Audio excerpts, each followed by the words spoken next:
Welcome, everybody, to the Chaos Engine podcast.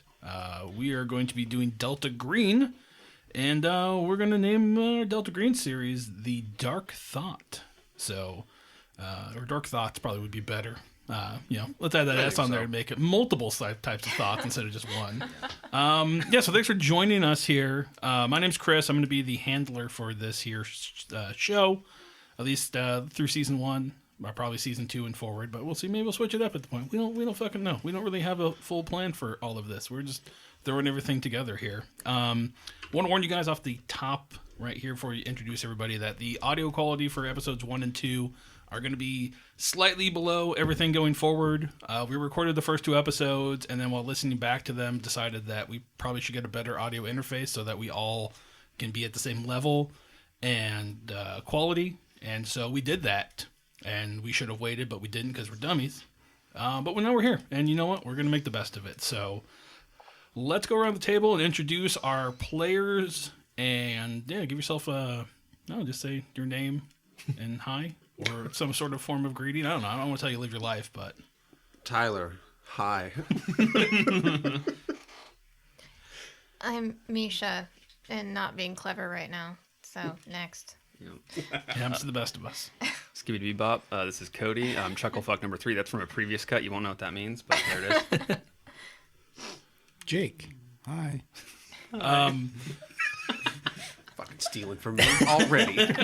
I just thought it was clever. Like we said, we're going to be playing Delta Green here. We're going to assume that you know what Delta Green is going into episode 1. If you don't, go listen to our episode 0 where we create characters, kind of build them from scratch, and then I give kind of a brief breakdown of what the rules are, and that will kind of help you get caught up to speed. And then you can jump into episode 1 and kind of have a semblance of what the fuck is going on.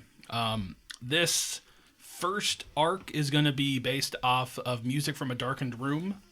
So if you've run it before, I've changed a couple things here and there that might make it a little bit different for you, but now you get to see how another group ran it. So you can experience their terrors along and compare what your group went through. So with that, we're going to jump into the episode. So thank you again for listening, and we'll see you all next week.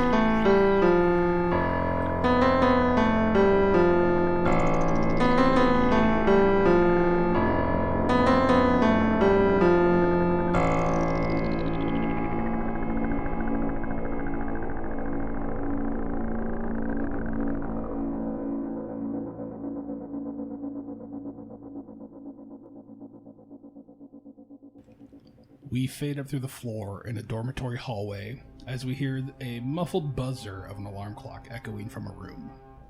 Our camera slowly follows the hallway as the buzzer grows ever louder, and we slowly stop in front of room 1206.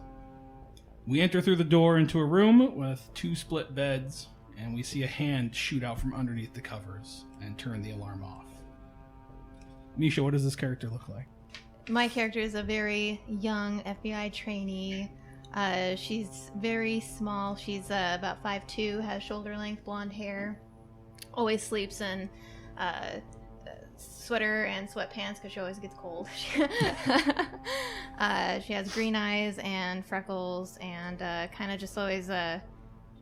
she's just one of those people that just never has smile lines. Okay, I like it. Yeah. So we see Agent Agnes look over at her roommate, see that she's still deep asleep. She rolls out of the bed. She has on her sweatpants and her hoodie. And the hoodie just simply says FBI on it. We cut to the sound of running and heavy breathing as Agnes is running down a trail that snakes through the woods. Her headphones are in and she's concentrating on the tasks that she has to do for the day. What music do you think she's listening to as she runs? What gets her pumped? Gets her juiced? I kind of imagine like old school rock. Okay. Just Like nothing, Boston? Yeah, just All like right. nothing special. Just kind of like, it maybe has a cassette player because she's retro like that. I don't know. I mean, Boston's first album is flawless. There's not a bad song on there. Facts. That's 100% true. We cut to various scenes of Agent Agnes in classes. We see her sitting in a cafeteria eating, whatever food they've provided while she's flipping through some books when her cell phone chimes.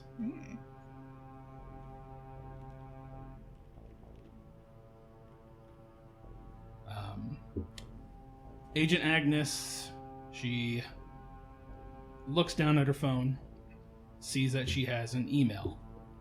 You want to check your phone, Misha? Do I actually have an email? I do have an email, but it's not from you. You sure? Oh, I do. Immersion, guys. Whoa, whoa, whoa. That just happened. So Agent Agnes knows that this is her call. We see her go to her room. She starts to pack her bag, and she, starts to, get an email draft set out to send to her teachers. When another email pops up and tells her that her absence has been excused. Oh. We then cut to her standing outside of her school as a cab pulls up to take her to the airport. We fade out. That's so fucking dumb. We next hear shots ringing out, and we pan down on a row of targets. A long awning coming into view. Dividers separate the space underneath the awning into dozens or so individual stalls. Maybe half of them with occupants firing down range at irrelevant intervals. One of these stalls, 2 men are yelling loudly over the gunshots, even though they have earmuffs on. It says, "Look, all I'm saying is that it doesn't make any goddamn sense, Henry. What's the point of tricking people that the Earth is round?" The other man fires his pistol, hits the middle of the target, and makes a dissatisfied frown before turning to look at the first man. "Because they don't want you going past the edge where they all live. Okay? They got it good out there. It's basically paradise." The first man is rubbing his temple, closing his eyes. Clearly, he's heard this similar thing from before. "God damn it, Henry. You just told me that the Illuminati were mole people. Why would they need to live past the edge of anything? They can live underground." "I didn't say they were mole people. I said they got a whole network of underground bunkers that they're going to hide in when China launches the nukes. That's why I'm building the bunker in the back of my place." He takes aim at the target again. "You should start yours before it's too late." He fires off another shot, this time hitting the target dead center. The first man lets out an impressive whistle. "You're a decent shot, but you're so goddamn stupid." He's cut off by another man walks past their booth, carrying a box with 2 different handguns, several small cases of ammunition, and a couple target sheets, and is setting up down in the next stall. He, solidly built man, still in his prime, but his graying, short-cropped hair has initially led one to think that he's older than just what he appears. He's approaching like his 40s, you'd say, Tyler? Yeah, out there. Okay. Approaching. Yeah. And we hear him go, he kind of looks over, he's like, "Hey, Levi, you hear this new shit that Henry's on about?" What's Agent Strauss look like? I know we kind of got that description, but... Well, he's wearing like a gray t-shirt. Okay. About 5'9", 5'10"-ish. Okay. Mentioning looks still in his prime, yeah, but I mean, definitely looks a little weathered, like he's seen some shit. Yeah. It's played by Henry Rollins. Nice. Nice. So yeah, he's got a Black Flag t-shirt on, I would say. But he kind of like and leans back across the partition. "Which new shit are you talking about, Roger? Is this the flat earth bullshit or the mole man crap he read last week?" Henry sets down his handgun that he's firing and begins tugging at the pulley to bring his target back to him. "I didn't say the Illuminati were mole men. I just said they got tunnels to live in, goddammit!" Agent Strauss smiles, seeing he clearly has hit a nerve. He turns back to the box he brought, pulling out a handgun and a magazine, and setting them in front of him. It's like I said, Henry. You can say whatever dumb shit you want as long as you keep paying me money to shoot at my range. He loads a magazine in, raises the handgun in front of him, and fires off a single shot. It hits slightly to the left of the corner. He furrows his brow, adjusts his aim, and fires another 6 shots at regular intervals, each one piercing the target nearly dead center. By the time Strauss empties the magazine, Roger has pulled his folded-up target sheet in his pocket and carrying it to Henry's, who's bragging he hit more shots dead center despite having been... There's more holes like on the outside, but he got more in the center, so he clearly is better than the other guy. They're still yelling at each other over gunshots in the background when Levi pulls up his target, waves it towards both of them.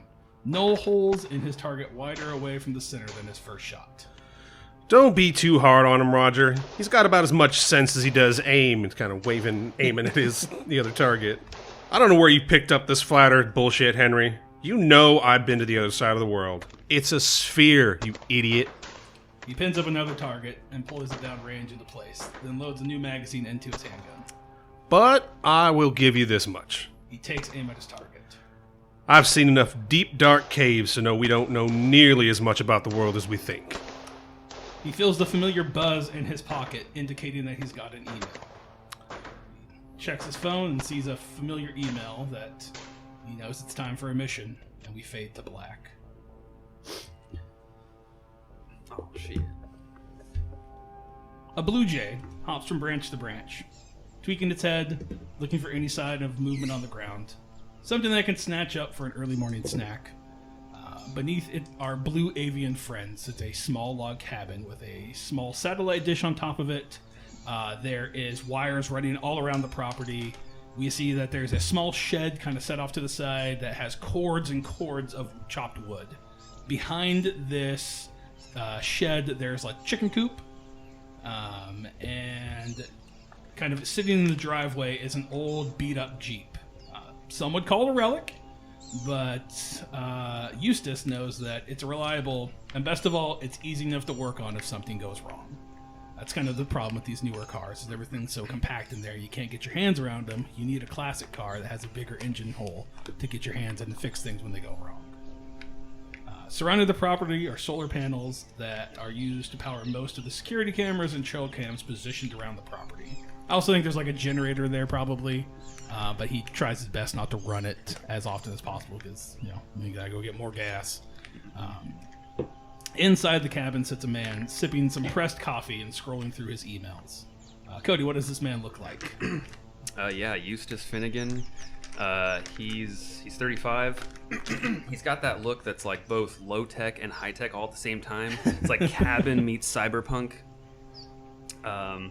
He's got a scruffy beard that he tries to keep, kept, but doesn't do a very good job. And he's just got that wily look in his eyes. That's it. That's no better way to describe it. It's just wily. All right. We see Eustace scrolling through his emails, looking at the various assignments that he has from different gigs. Some on the up and up, and others, well, not so much. But such is life in the gig economy, am I right? Eustace snaps his head to the side suddenly, seeing movement on a camera positioned that's basically on the edge of his shed facing the forest. He wheels over to that area, kind of rewinds a little bit, and sure enough, he sees a large black object. Maybe a small black bear that seems to have shuffled along the side behind his shed. We see Eustace get up. He walks towards his front door, opens up the closet next to it, and pulls out a shotgun, checks to make sure it's loaded, and slowly makes his way outside. He knows where the bear's heading. He's going to take a peek at this chicken coop. So we see him kind of, in his mind, he's like, I don't want to kill this bear. I'm just going to do my best to scare it. Maybe a good shot near it should spook it. We see him slowly creeping along, doing his best to keep the crunch of the gravel to a minimum. He gets to the corner, kind of takes a deep breath, pops around with the shotgun raised, and there's no bear whatsoever. We see him kind of whipping around, checking the area, nothing. We see him kind of, all that's there is, the chicken's just pecking at the feed that's on the ground. We see Eustace walk to the area, he's checking for tracks, but again, he doesn't see any. There's no bear prints, no nothing. We see him just kind of shaking his head as he makes his way back into the cabin. He sits down at his computer, and there's a new email. And he sees it pop up on his screen, and he knows the drill. We fade out from that scene. Word. Lastly, we open up in a large meeting room at the Hilton Gardens Hotel in Beaverton, Oregon. It is packed with officers and federal workers. Most of them have had their lunch, and they've settled in for the main event of the evening. Agent Duffy. On the stage, a man calmly covers the area, pacing back and forth, pausing every so often to make a hand gesture or maybe share an anecdote about something that he's had in his past. What does this man look like, Jake? He is taller, 6'3", 6'4", bigger guy with gray hair. He's older, in his 50s. He's about 55. And he is in a bright red sweater that has like a pocket logo of his college mascot. Okay. on there. Yeah, Nice. and like khakis. Keeping it casual. Yeah. Behind the man, projected on a screen, is a slick PowerPoint that concisely breaks down his speech into bullet points. Agent Duffy never once stops to read what is directly behind him on the screen. He's given this speech too many times to count. Hell, he could probably recite the speech in his sleep if he needed to. Every pause, every opportunity to make eye contact with a crowd member, every antidote is there to help further his point. And as just this perfectly crafted masterpiece as he does this on the stage. We see the presentation come to an end. The crowd goes to a short Q&A session where we see Agent Duffy just effortlessly answer any question that's thrown at him. After a round of applause and many thank yous, we see Agent Duffy exit the stage, check his phone to text her, "Another one down. Love you." Now Duffy has to face his next challenge, the after party. We cut to the same meeting room, now filled with tables, fewer tables. Everyone there is kind of gathered around bars. They're sipping on cocktails or a beer. And we see Agent Duffy moving from group to group, talking with everybody that approaches him. And he's doing his best to win over the folks that have come out. He is in mid-conversation with somebody when suddenly he feels the familiar buzz of his phone. Checking it, hoping to see a message from her. But instead, he finds an email, and he knows what that means. We see him excuse himself from the conversation, and he calmly walks out the event center to his car. And we fade out from there. I think we would have the title screen now of, like Delta Green or whatever we call this. Someone want to read the email that was sent to them? I was gonna say, I really enjoy that you sent an email, and also that it definitely looks like a spam email. Thank you. That was my plan. It's amazing. So this email has says confirming your free hotel at Red Lion Inn, and it's got little popper emojis before and after. It says, "Congratulations, Mr. Strauss. We excited to present to you a new free room at the Red Lion Inn in SeaTac, Washington. Your reservation number is blah blah blah blah blah."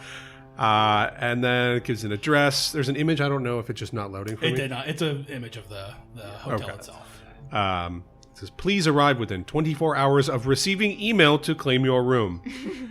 And then a lot of info about the Red Lion Inn, which I'm assuming you just copied from there. I sure did. I thought you made that up. I was like, they're really embellishing their hotel. No, here. I went. That's directly off their website. I just copy and pasted it in there. So God, Amazing.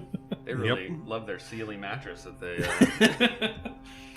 I know the exact Red Lion Inn. yeah, that's This is- I think that's where they hold NorwestCon every year. Yep. Yeah. And Crypticon. Yep. For those who don't know, we are in the Seattle area. We haven't introduced ourselves, so let's go around the table now and introduce everybody before we hop into this. I really want to get that intro out of the way. So, Cool. I guess I'll start. My name's Chris. If you didn't listen to our session 0, I am the handler from here on out, and I am gathered by arguably my favorite. Well, I wouldn't say arguably. These are my favorite players. I specifically got these people together to play a game because I love playing with all of them.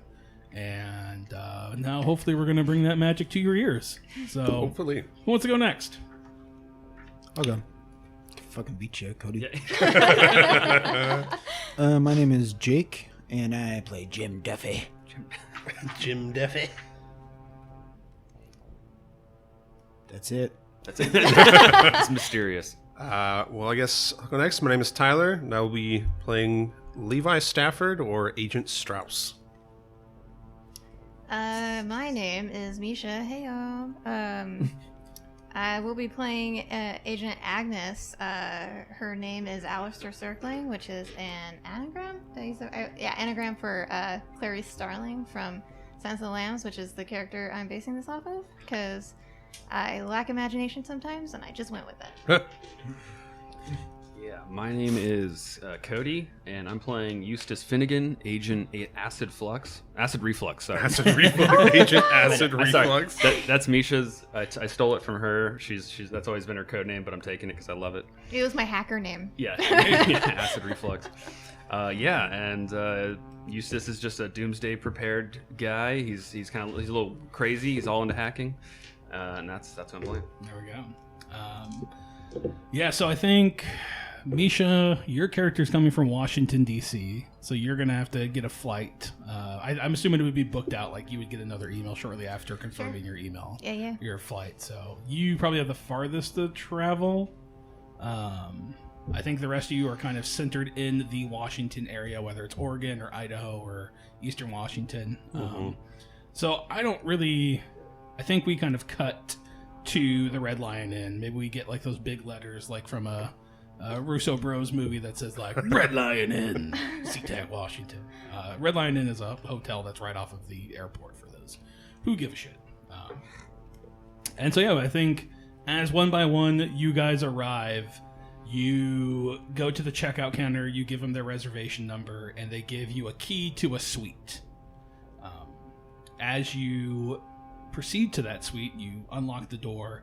You see that there are 4 separate bedrooms in this suite. It looks like they're like 2 suites that they combine together. So like there's, I think each of the Red Lion suites on the corners, there's like 4 suites that are usually 2 bedrooms, bigger areas. They kind of bought a corner one and opened the door in between. But yeah, so you guys one by one arrive, and you see there's a piece of paper on the table with a note telling you like which bedroom belongs to who.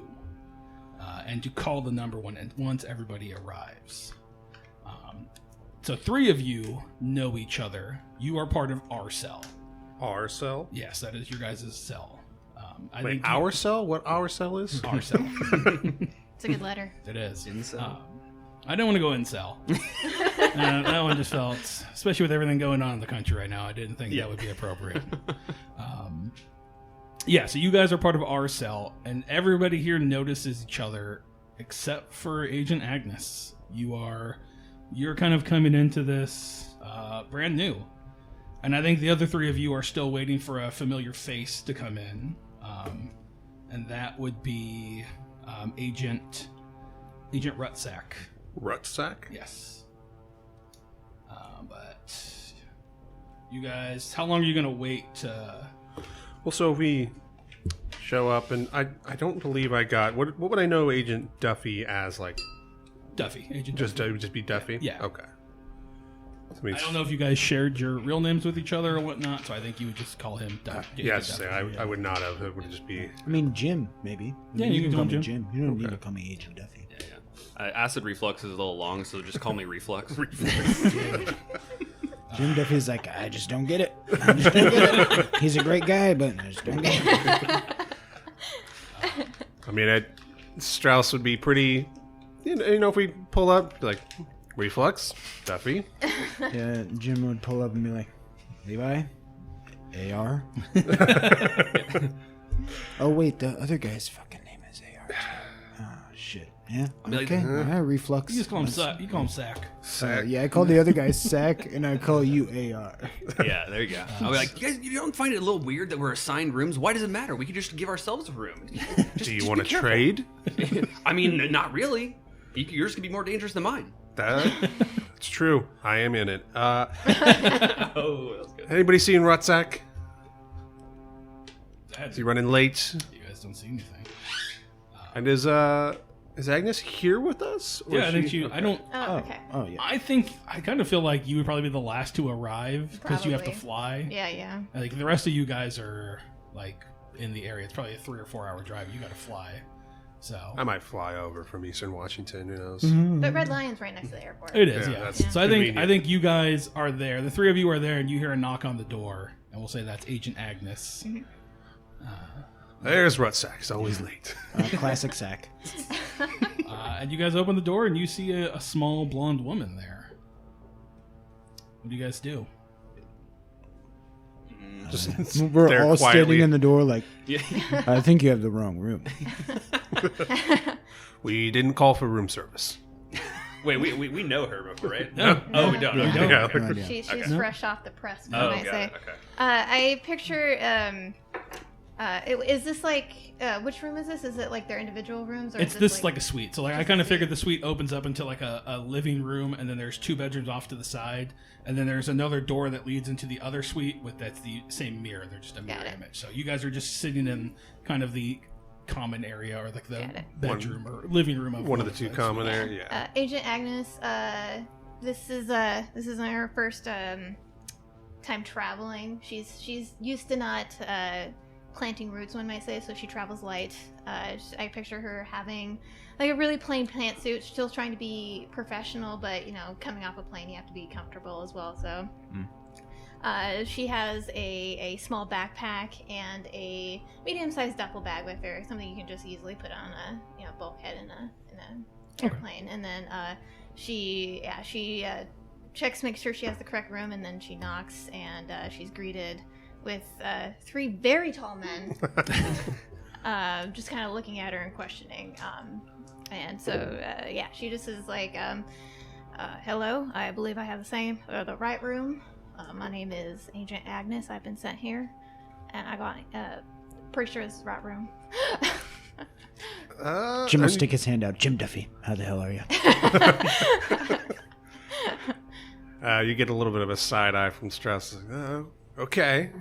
And you hear like a woman's voice from behind her as this hallway's coming down. It's like, let her in, boys. She's here with us. Come on, everybody in. And you guys, if you poke your head out, you see a woman that has red hair that's like slightly graying. She looks like she's in her early 60s. She's wearing a purple blazer with a silver button-up shirt and black slacks. Her face is it's wider, but it angles sharply towards her chin. And she has a slightly larger than average nose. She's got small brown eyes. And you would know her as Director West. She is the person who hands out jobs to you guys. I based her off of Joan Cusack. That's what I was going for. So if you want a visual image. Love it. And so she kind of walks up behind and ushers you guys in. She's got an envelope in her hand and kind of, like, sit down, everybody. Good to see you again, Arcel. You will notice that we have a new face. Agent Agnes, this is, goes around the room and points everybody out. She kind of is pausing there a little bit. Well, the reason I called you guys here today is I need you to investigate the death of Agent Rutsack. Excuse me? And she kind of like paused a little bit. She's like, Agent Rutsack was found dead of suicide a week ago. And we are in the year 2017. I should probably have cleared that by now. Rutsack's real name was Arthur Donnelly. He traveled to a house in Ellensburg, Washington on, it would have been, about 4 or 5 days ago. Killed himself, they believe, with a straight razor. We need to figure out why. And she's very, she's trying to figure out the best words to go about this. Is this the best? I mean, is this all the information you have for us? She's like, no, I'm getting there. And it's probably like October 2017. We're gonna call this one Operation IAGO. Say IAGO? Yeah, IAGO. Like the Shakespeare character or parrot. Yeah, as Yes. I said, parody, yes. Now you're speaking my language. Who the fuck is Shakespeare? I was just watching the Kids in the Hall skit on the new season. I still need to watch that. And one of the things, like, this guy wishes that his bust of William Shakespeare comes to life, and it does, but it's just like bleeding profusely because it's like it has no arms and like a stomach.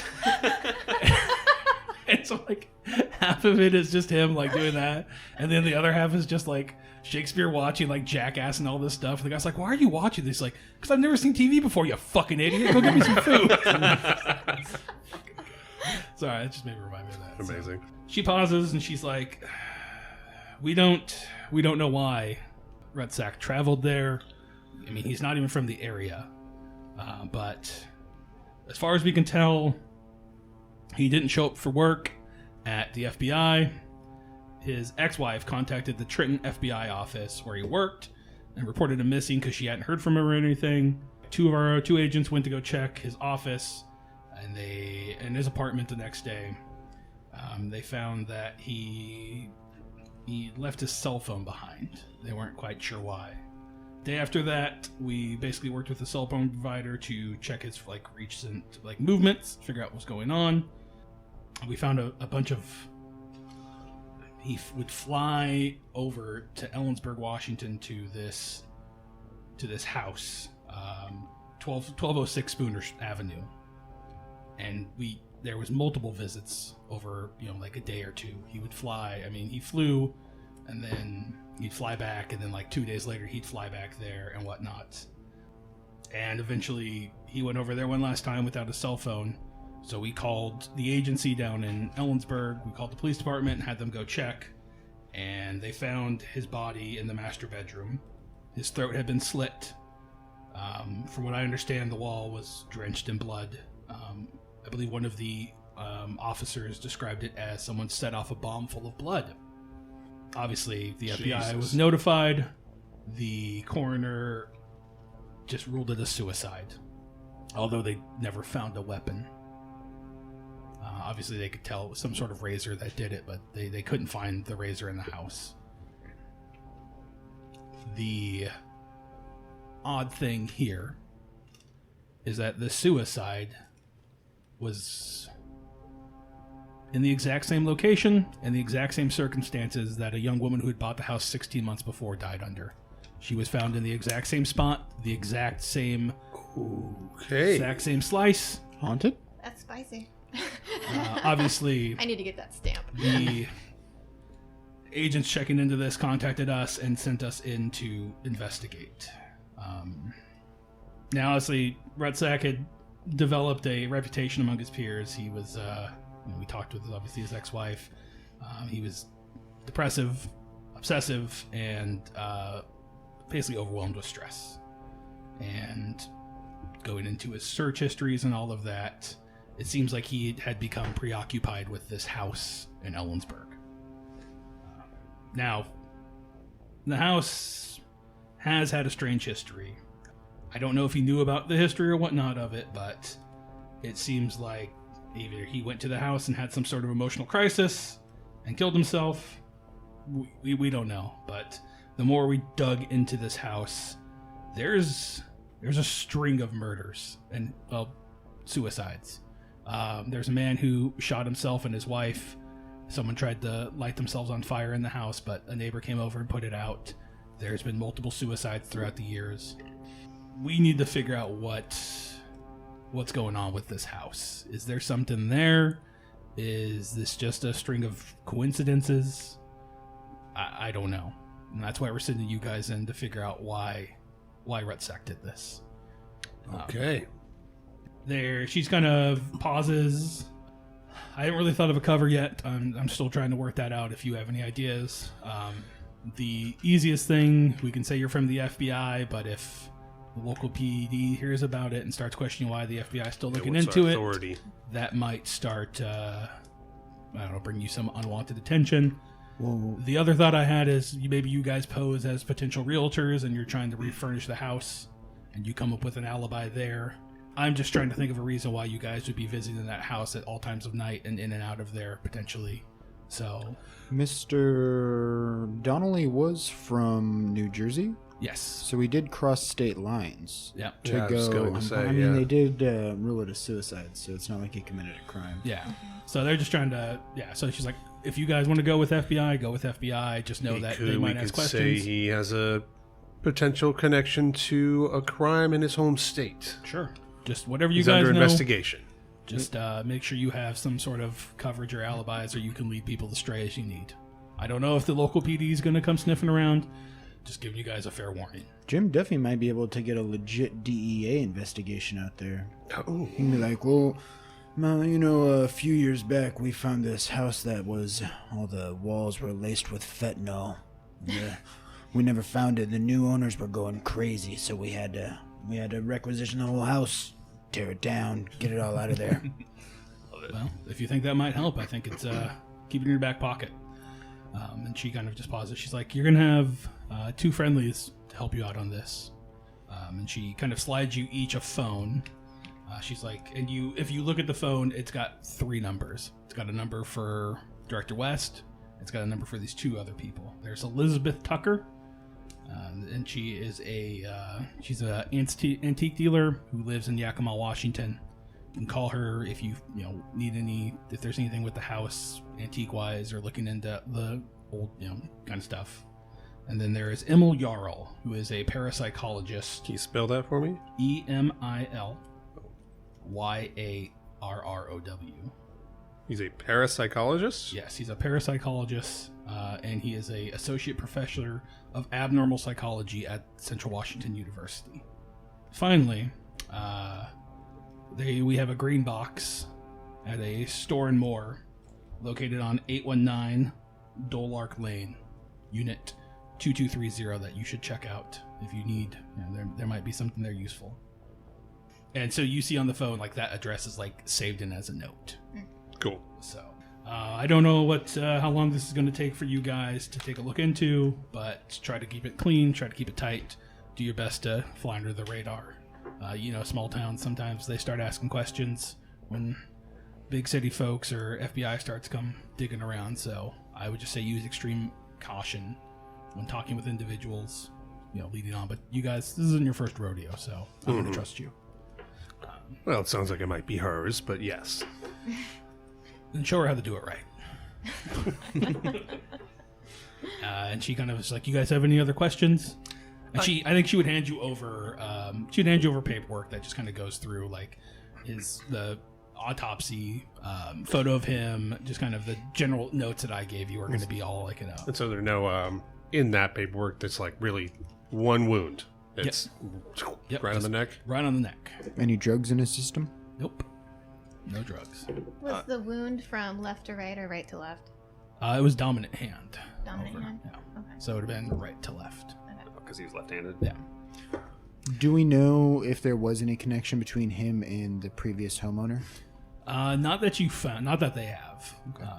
He had been doing searches of the house around the time that she bought it. They found search evidence as far back as then, like 16 months ago. And that like But- Redfin or like agency database searches, or They didn't go that in depth. They just kind of looked at his search history, and they saw him looking up the property on Redfin about the time that she bought it, like 16 months ago. So they even have like a plane ticket of him flying out to like one of the open houses and walking it. Oh. So I think the first thing Agent Agnes would ask for is the phone that he left behind. yeah, they can give you his phone. Okay. So That would probably be the first thing she looks through. okay, Is that left at the at his work or at home? it would have been evidence that they took from his house. So his house. she's like, that's probably gonna take me a day or two to get that from him, but I can have it emailed to you once I.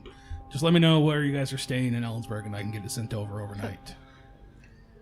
Did you say that? Sorry, did you say that this was on the market for that long? Like the house has just been vacant? The house has been vacant ever since the 16 months ago, the last owner. Emil. Her name was Emil Yarrow. No, that's Sarah. That's us parapsychologist. I don't believe you gave us. Yamila Azara. Wait, can you say that again? YAMILLA ISARI. Yamilia Isari. She bought the house 16 months ago, and then within about 3 days of owning the house, she killed herself in the house. So, Okay.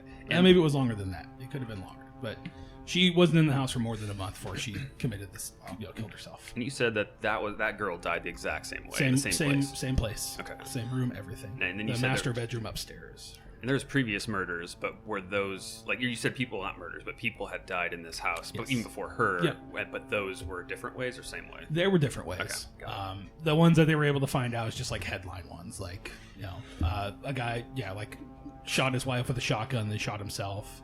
Another one was like someone tried to light the house on fire, but a neighbor came over and put it out, but the guy died in the blaze.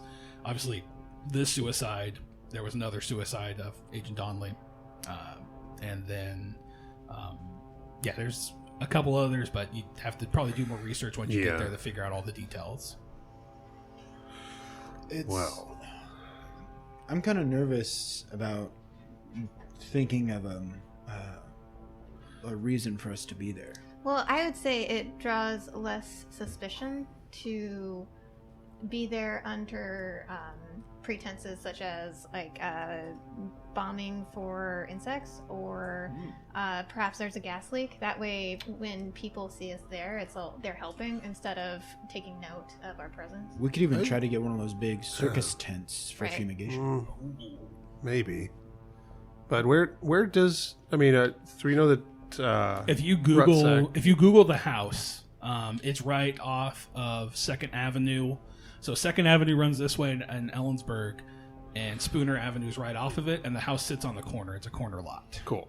So I can't imagine. I think is Spooner actually an actual. no. Okay, I was gonna say that my brother lived in a house in Ellensburg, basically exactly right off 2nd in a corner lot, kind of like 2nd that. Avenue is like right behind the Safeway. now. That'd be Yeah. creepy. Where's your brother? He's over here now. So do we know where Agent Rutsack was living? He was, living in his apartment. I mean, was he living in Washington? No, he was in New Jersey. New Jersey. Okay, then, Strauss would be like, I don't know if we need to go to that length. We have a perfect justification for the FBI being there. He was under investigation for a crime. He traveled across state lines and killed himself. Maybe we can figure out something from what he left behind. Yeah, you could say that maybe you're looking for clues there that might have been like a confession or something to his crimes or something like that. And this is like First lesson, little lady, keep it simple. But we also don't want to turn. I mean, the guy was an FBI agent. We And don't he's your wanna- friend. And Yeah. he was we don't want to drag his name through the mud and say he committed all these crimes. Well, we don't need to be specific. We don't need to talk to the press. We just need one reason if anybody asks why we're there. I have a quick question: did we say this was rented to Emilia? She bought it. She bought it. She's the She bought- previous owner, she's the kill previous herself. Okay, she actually owned it. And it's Okay. been completely vacant since. Okay. Didn't it get she didn't, that house wasn't given to one of her relatives or anything? I'm worried about some ownership. No. Yeah, they can't tell you if anybody's been to the house. Obviously, no one's been in the house since because Agent Donnelly got in there. So you said that he's been looking at other houses. No, he was just the one? obsessed with this house. This house They in don't know particular. why.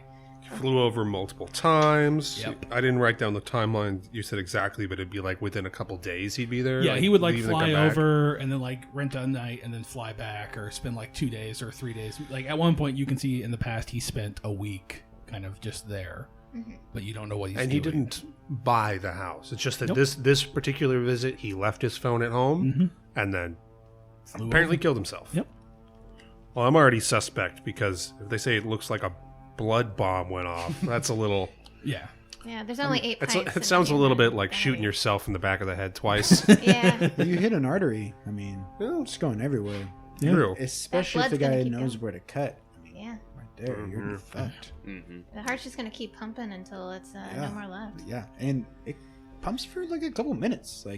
Then you You poop don't- yourself. Yeah. Yeah. Yeah, you will always defecate when you die. Isn't that just the? I mean, you're dead. You don't have to deal with I it feel anymore. like but- if You you just just, loosen up. pooped and then you die and there's nothing That's simple. left, it's just gas. Pro tip. Yep. So Yeah, just poop before you die and you won't poop your pants. always be empty. always be empty.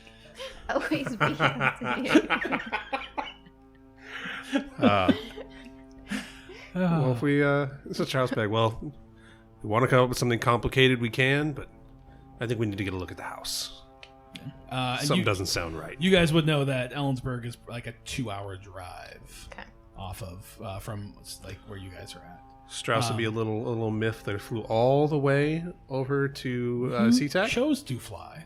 Well, yes, but he didn't know he was going an hour away. Yeah. You only fly first class. Wait, did you really fly into SeaTac from Tri-Cities. the Tri-Cities? Yeah. I mean, it said to meet at the red line right by the airport. It makes Yeah, sense. It's like a $300 trip. But they're not $100 in that gas. expensive. Well, gas prices right now would probably be the same For price. yeah, I just Let's 2017. Gas prices weren't that bad. Yeah. That's true. Yeah. That's back when we asked them to cut production because we wanted the dry prices down. Yep. Yeah. And then they never brought them back up. Oh, sorry. That's not Yeah. Yeah, so they'll provide you guys a car. If you brought your car, you can drive that too. It's completely up to you. But they'll get you guys a room at one of the hotels in Ellensburg. There's plenty of hotels. Just pick your suite. I would say probably stay more towards town. The ones, if you get to Ellensburg, Anything kind of, if you go left off of the exit 109, those are the sketchy areas. That's like where all the truckers stay, and they're not the nicest. If you go more towards town, there's nicer hotel rooms there. So Okay. Well, it's October, so Not a single think- fucking Airbnb though. there's no no. Yeah. there's no big events. There's no parents in town. No, there's nothing. I mean, Plenty of vacancies. I'm kind of imagining this is going to be like probably 2 weeks before Halloween was kind of my my time frame I was aiming for. Spooky So town. it's like, you know, it gets darker sooner. It's still going to be relatively nice over there. It's not going to be raining all the time. But yeah. All right, so you guys pile into a car.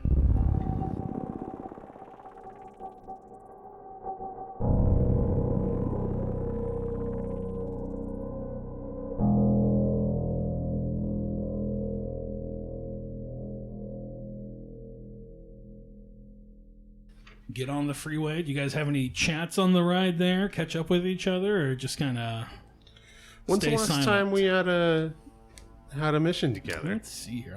Let's roll the dice. Looks like I'm gonna say 3 years ago.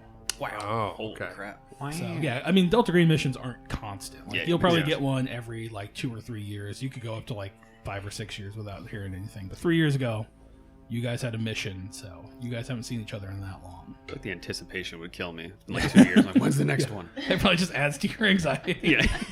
It's like, well, Reflex, you look a little crazier than last time I saw you.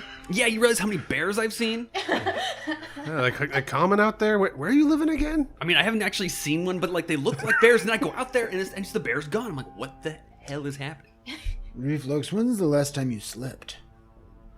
You know, I'm doing that thing where you like sleep 2 hours on, 2 hours off, you know, that kind of deal. I just get sleep when I can. It supposedly it works, you know, optimize, you know, 4 hour work week kind of thing. Dude, yeah, I'm definitely. I feel like I've met Reflux. You get A+. Oh, I don't care boy. what happens. So Agent about the Agnes- same. Yeah. Yeah. Agent Agnes would probably just like maintain silence until directly answered or a question was asked in her direction. She's just she's not one that is accustomed to pleasantries. I'll say that. How old is she again? Like, She's a FBI trainee, so Okay. she's like 21, 22. gotcha. Oh, Yeah, super young. But all business. All business. She is sane shit. Oh. Yeah, I don't. Just considering that this guy that we all knew died, I would feel like we're only talking about the case. 'Cause, Yeah. like, I don't know. I mean, let's just say he was a great guy. You know? Yeah. Be definitely upset. I'd be talking about why he did this, who the previous owners of the house were. Yeah. I guess so. Game wise, what's your guys' first stop? Are you going to go directly check out the house? Do you guys want to go check out the green box first? Do you guys want to split and do that? What time of day is it at this point? Yeah, when we get I'm gonna say you there. guys probably met around, let's say 10 a.m. Everybody Okay. got there and ready to go. I'm assuming most of you probably came the next day. Like you went home, got ready for whatever you needed to do, and then because you had 24 hours, so Yeah. I'm assuming that the only person who probably had to travel super far was Agnes. Okay. So, but we'll say you guys are gonna pull into town about noon. Cool. Strauss' first thought would just be like, well, if we get a hotel, we can kind of find something close to town, see how far away from the house we are, and then check out this green box, I suppose. Yeah, I would say another half an hour to get checked into the room and get everything situated. You guys are... It's about a 10-minute drive through all the... Ellensburg, it's like 25, 35 miles an hour. So you guys are probably 10 minutes away from the house to get there. So the green box is more... The green box is probably like a 20-minute drive. It's more... okay. So if you haven't been to Ellensburg, Washington, there is a kind of a... out towards the there's two entrances into Ellensburg. There's exit 108, exit 109. Exit 109 takes you into the downtown Ellensburg. Exit 108 takes you more into the industrialized area. So I'm thinking this storage unit is kind of over on that side. Almost kind of by, there's a place called Perkins. It's like a fancy Denny's. It's kind of out by there. So Yeah, I don't. So I'm for the Delta Green noob, I don't really know what's in a green box typically. Yeah, so a green box is just a storage site for things that Delta Green has found that they don't want people to have. Oh. So like there's typically, weapons or just various items there that they don't want the public to have knowledge of. So they stash them all around the country in these things called green boxes. Geocache. Kind of. And so if you go there, there might be something useful that you can find that might help out. Like you might go there and there's, for instance, when we were running Extremophilia, there was like a warhead. There was like a straight up like RPG that you could use later in the campaign for some part. So there's just stuff like that. There was also like a piece of like human flesh that had been molded to like a stone. So there's just like creepy weird shit in them. And there's also just like, it could be just like a box of teeth. Oh. And there's just no explanation to Can any I of it. have it? If there's a box of teeth here, you can have Like it. low key, I want it. So yeah, it's just Strauss won't let it happen.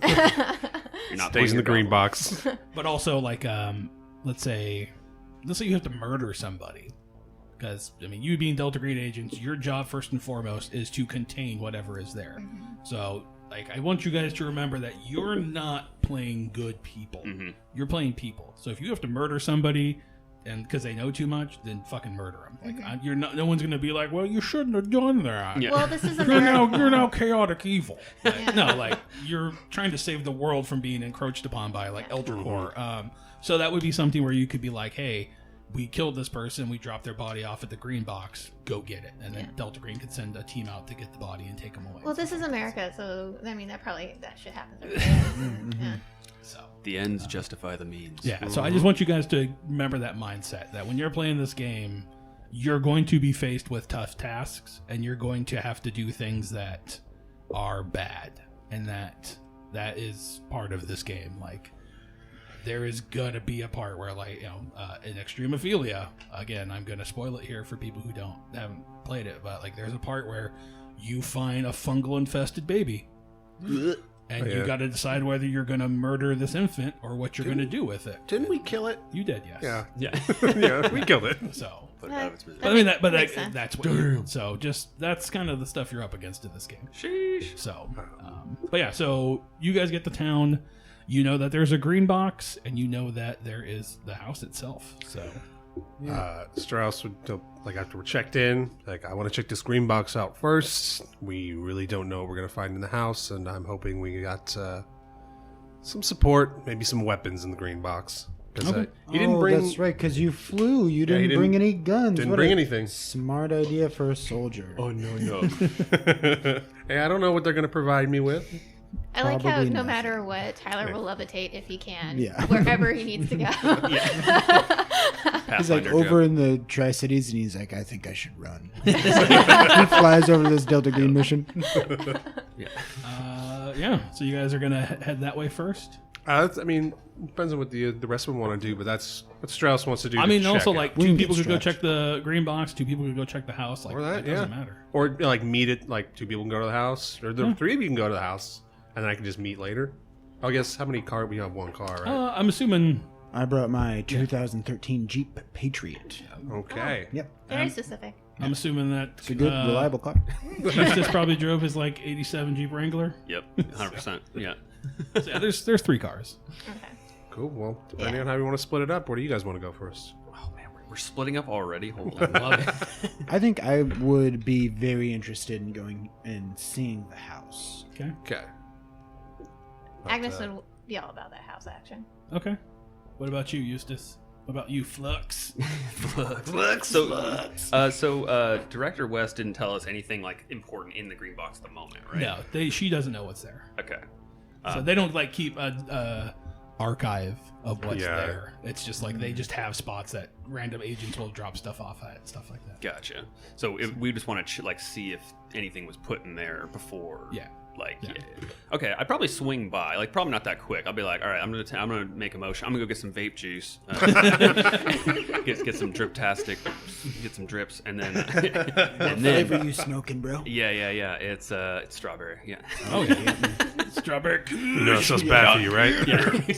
And then I go to the green box. Dude, it is 2017, so I think people are still They're still heavily Oh yeah. Fat clouds all day. I green box my car, and then I go to the green box. So how about you and so you and Strauss can go to the green box. I'm sure Strauss will be fine. Yeah, I'm fine with that. Okay. So Strauss and Reflux, please leave the room.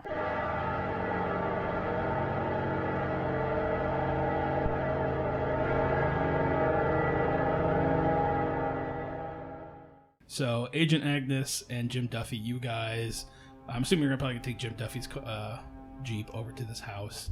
You pull up in front of it and you see, it looks like the lawn, the front yard at least, has been mowed down.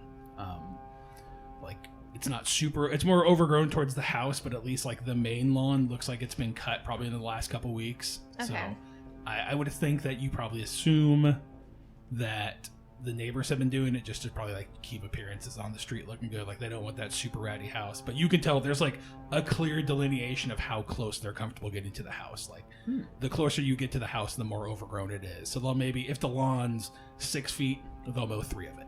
Yeah. Oh. Kind of. So, but yeah, you guys pull up. It's probably about, we'll say close to 2 o'clock in the afternoon, and you're just staring at this like slightly 2-story house. It's a large house. It's got, like, you see there's a upper window kind of there, like that you assume is the master bedroom.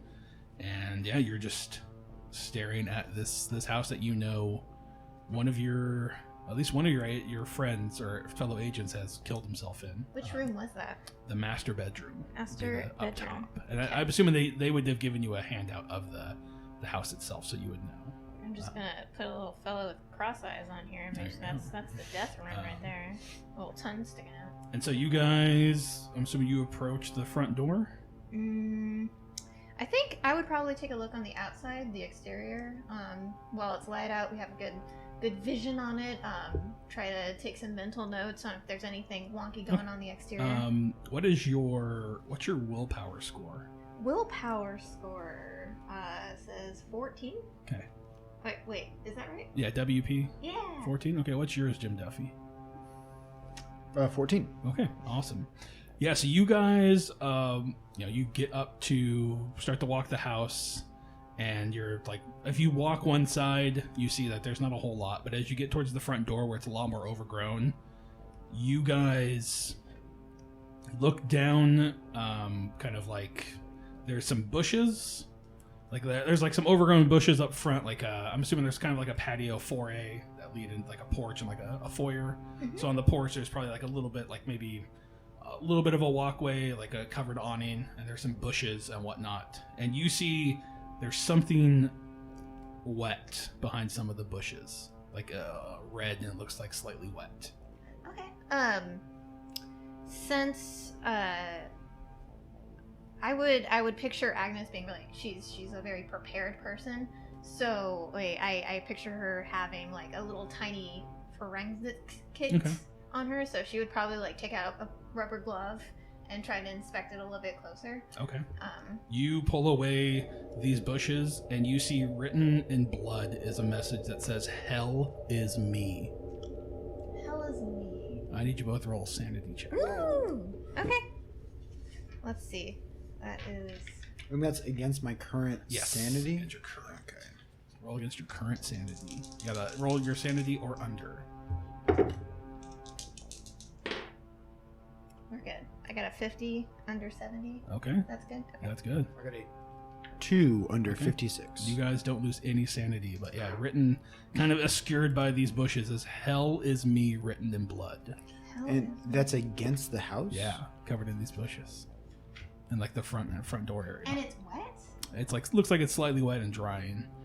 So, okay. Slightly wet and drying? Like you can see, it's like it's Wow, so starting it's to like- dry up, but there's still parts of it that might be a little wet. Okay, so but if it's still red and not brown, Yeah. that means it hasn't It's- oxidized yet? Yeah, it's still red. So, do you want to look around and see if we can find what this is from? Well, someone obviously had to go behind these bushes to write this message True. rather recently. Yeah.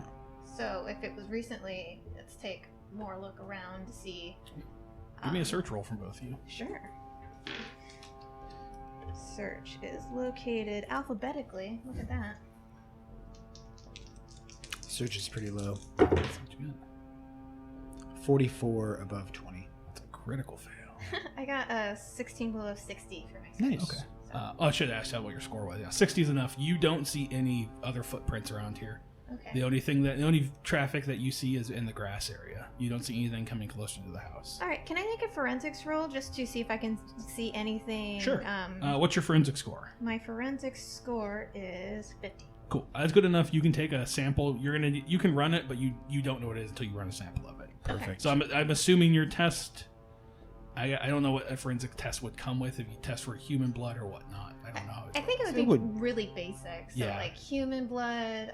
If it had like. We'll say a kit does it. So you take a little bit of this and you put it onto your slide, Mhm. and the way that it like oxidizes. I don't know the full fucking term of this, but the more it gets broken down, you're pretty sure that this is dog blood. Dog blood. Oh. She of course relays this information Hmm. to her coworker. And so you guys are standing at the door of this house. What do you guys do? I think like Agnes is gonna take that power stance because she thinks she did something pretty cool. So You she's should. gonna like hook her thumbs into her belt, and she's just gonna like start thinking, like looking at the house, like what's our next step? So we have gone the entirety of the house. As far as you can, like the backyard Okay. is fenced in. Oh, do you want to hop that fence and go back there first, or do you want to go into the house? Let's hop that fancy. Yeah. Okay. I'm gonna like What's your guys' athletic scores? dangle my Um, hand over there and see if I can find a latch. Okay. Yeah, give me a luck roll. Give me a luck roll for that. So straight at 50-50. See if you find a latch. 5. Cool. You find a latch and you pop it open, and the backyard is overgrown as fuck. Like the grass is up to your almost to your knees. The grass back here is probably like 2.5, 3 feet tall. Wow. At points. yeah, And you see there's a door that leads in. If you walk up to it, the blinds are slightly drawn, but it seems to lead into. I'm trying to remember where it leads into. I should have printed myself out a map. So give me a sec. I don't think he expected us. It looks to like hop it up looks there. like it goes into the den. So you'll see at the den. There's a door that looks like it leads out. So the blinds are slightly drawn and whatnot. But if you peek in through there, you just see there's a bunch of boxes stacked up. Looks like moving boxes stacked up in there. Moving boxes. Okay. And do we know? Does this house currently belong to anybody? Nope. So someone was moving things on the inside, and it So, might have well, been. you remember, 60 months ago, this person moved in. Oh, and then just kind of off themselves. Yeah. So I think you would probably think either no one ever came and got that stuff, but you don't know enough about this person to know why. Okay. And God, this is probably a silly question. There's no corpse of a dead dog anywhere to Yeah, be right. seen, right? Nope, there's nothing back here. Okay. And so, okay, after another full search, there's nothing. Nope. Okay, so I'd say we're good to go. I would say the next step Agnes would take is to see if any of the neighbors have any indication from the outside that they own a dog. Good point. Who owns a dog? They? Any of the neighbors, like, do they have a fenced yard? Do they have a doggy door? Do they have any? Yeah, I'm sure you can hear other dogs barking around the neighborhood and stuff like that. Okay, so But, there's no indication that whatever dog this is was housed nearby. I don't think you'd be able to figure that out. I Okay. don't think you'd be able to tell what strain of blood, what kind of dog this came from. You just Okay. know that it is a dog blood. It's dog blood. Cool. So yeah, I would go in, I guess. All right. Um, You guys are gonna push open the door, knock. What are you guys gonna do? we could try to go through You the don't den need to- window. Yeah. We should probably work out an MO while we're there before we find anybody in there going, what are you doing in here? Yeah, I'd say we are from the city, and we're testing the soil samples to make sure that the house is still up to code to be for sale.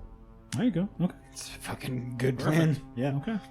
I'm very good at lying. Yeah. So you guys are gonna go through the den door, or you're gonna go through the front door? Well, let's check the den door to see if it's unlocked. It is locked. It is locked. Okay. Let's see. I'd say probably just front door. Okay. Yeah, like we can. How much time has passed by this point? Do you think? It's probably been like half an hour. Half an hour. It's probably so it's about 2:30 now. All right. Yeah. I wouldn't really want to. I mean, we could wait for the guys to come back with the green box, but I feel like we're wasting time at that point. Yeah, I feel like Jim Duffy is definitely like classic training, wants to do it by the book.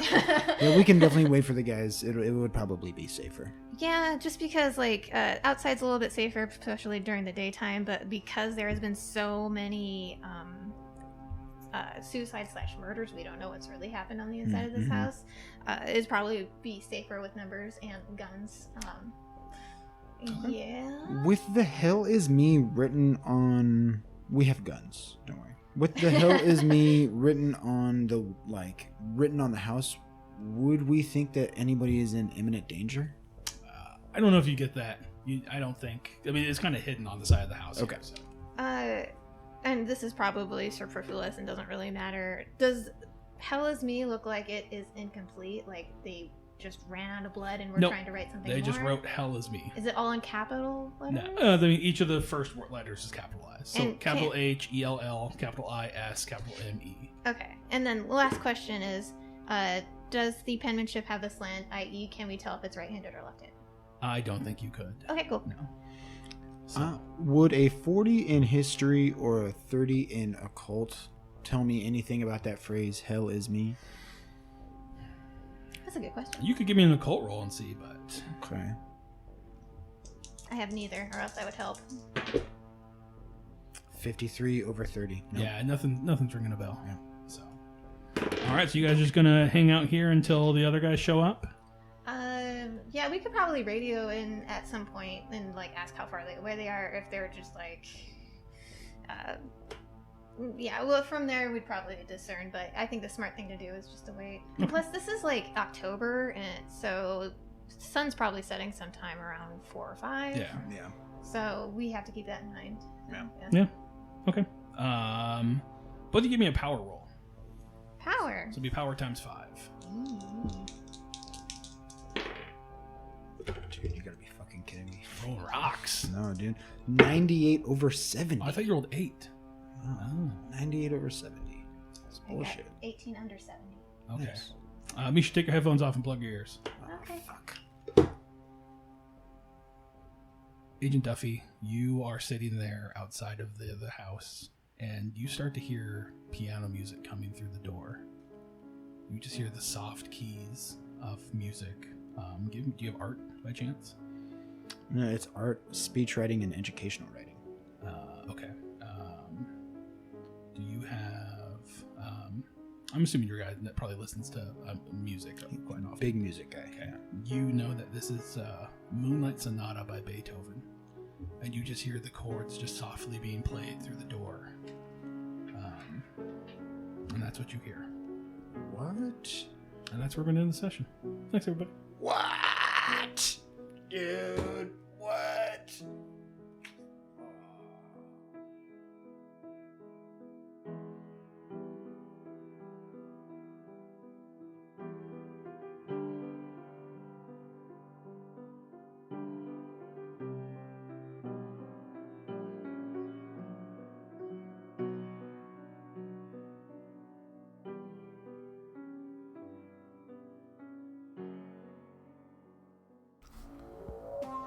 We cut to the interior of an office sometime in the future. We see the year 2019 come up across the screen, and the plaque on the desk reads Sarah Cunningham. We see an older woman in her mid-60s with red and gray hair typing away furiously at a keyboard. She looks to be trying to finish some sort of report. She hears her phone buzz. Glancing down at the number, she replies. Director West. Director, is this a secure line? Of course, sir. No eyes or ears on my end. How's the report on IAGO coming? Well, sir, I'm just about finished with the write-up. Do you want me to send it your way when I'm done? I think it would be best for eyes and ears only this time. Do you have time to meet? Yeah, let me finish right up on my end. Should take me maybe a few more hours. Do you want to meet then? We look forward to the debrief. Shall we meet in the usual spot? Of course, sir. You always know how to treat a lady right. I'll call you when I'm leaving. Thank you, West. See you soon. Sir, one more thing. Is there something that I need to know? Why is this urgent that you need to get the details? Something else popped up in the area of IAGO, and they might be connected. Need to hear the report to see if they are. Understood, sir. Understood.